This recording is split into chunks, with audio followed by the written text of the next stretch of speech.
प्रधानमंत्री ने कहा है कि इंडिया गठबंधन है वो 3 जून को तो खत्म हो जाएगा और अभी 2 बीच लड़ाई है, संतुष्टिकरण और तुष्टिकरण, ये 2 धाराओं के बीच लड़ाई है। देखिए, प्रदेश का प्रधानमंत्री हैं, वो किसको खत्म करना चाहता, किसी को मरवाना चाहता, किसी को खत्म कर देना, अभी हम क्या कर सकते हैं। लोकतंत्र में विपक्ष जो होता है वो सरकार का आईना होता है, आँख होता है, उनको दिखाया जाता है। लोकतंत्र में जब तक विपक्ष रहेगा तभी हमारा देश रहेगा, जब विपक्ष ही नहीं रहेगा तो देश कहाँ रहेगा। और ये नहीं चाहता है कि देश में विपक्ष रहे, विपक्ष को हर तरीके से ख़त्म करना चाह रहे हैं। तो ये तो माननीय प्रधानमंत्री जी का सोच है कि देश में विपक्ष को ख़त्म कर देना। और कभी भी सरकार का खूबसूरती किस में होता है, जब विपक्ष उनको विधानसभा हो, विधान परिषद हो या लोकसभा हो, राज्यसभा हो, सरकार का किया हुआ काम को अगर आईना दिखाए तभी वही देश होता है। नहीं तो फिर तो वो राजा वाला काम हो जाएगा, हिटलर वाला काम होगा। राजा जो चाहेगा वही होगा, जो हिटलर चाहेगा वही होगा, उसके सामने कोई आवाज़ नहीं उठाएगा। तो अगर उनको अगर राजा बनना है, हिटलर बनना है, तो फिर मैं क्या कह सकता हूँ। अगर उनको देश के प्रधानमंत्री बनना, अच्छे नेता बनना है, तो सबसे पहला जरूरी है कि विपक्ष को जिंदा रखना। तो आज उनका कर्तव्य है कि अगर हमारे संविधान को जिंदा रखना चाहते हैं, लोकतंत्र को बहाल करना चाहते हैं, तो विपक्ष को जिंदा रहना चाहिए।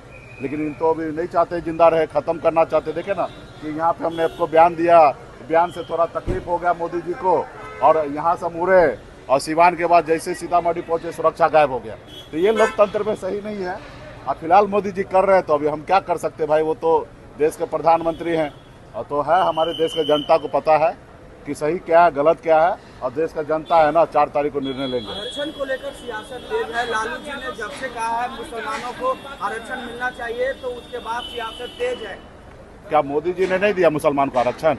सामान्य जो EWS आरक्षण लागू हुआ सामान्य वर्ग का, उसमें मुसलमान को आरक्षण नहीं है, शेख पठान को आरक्षण नहीं है।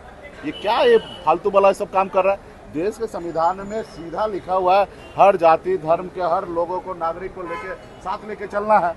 तो इसमें दिक्कत कहाँ है? इन्होंने नहीं किया क्या? अभी बताइए ना मेरे को, सामान्य वर्ग का जो आरक्षण मोदी जी किए EWS, जिसमें शेख पठान को आरक्षण हुआ कि नहीं हुआ? हुआ ना। शेख पठान मुसलमान नहीं है ना। किसने बोला धर्म के आधार पर आरक्षण दिया जाएगा? धर्म का आरक्षण धर्म के नाम पे नहीं, धर्म के नाम पे कभी संविधान में आरक्षण दिया ही नहीं जा सकता है। धर्म के नाम पे आरक्षण कभी दिया ही नहीं जा सकता है। हाँ, समाजी आरक्षण के लिए समाज जरूरी है, जो धर्म के नाम पे। आनंद सिंह जेल से बाहर निकले, शराबबंदी खत्म करने की बात कर रहे हैं। अब देखिए, सरकार का USP रहा है कि ना बचाते हैं ना फंसाते हैं। अब मोदी नीतीश जी अभी जो करें।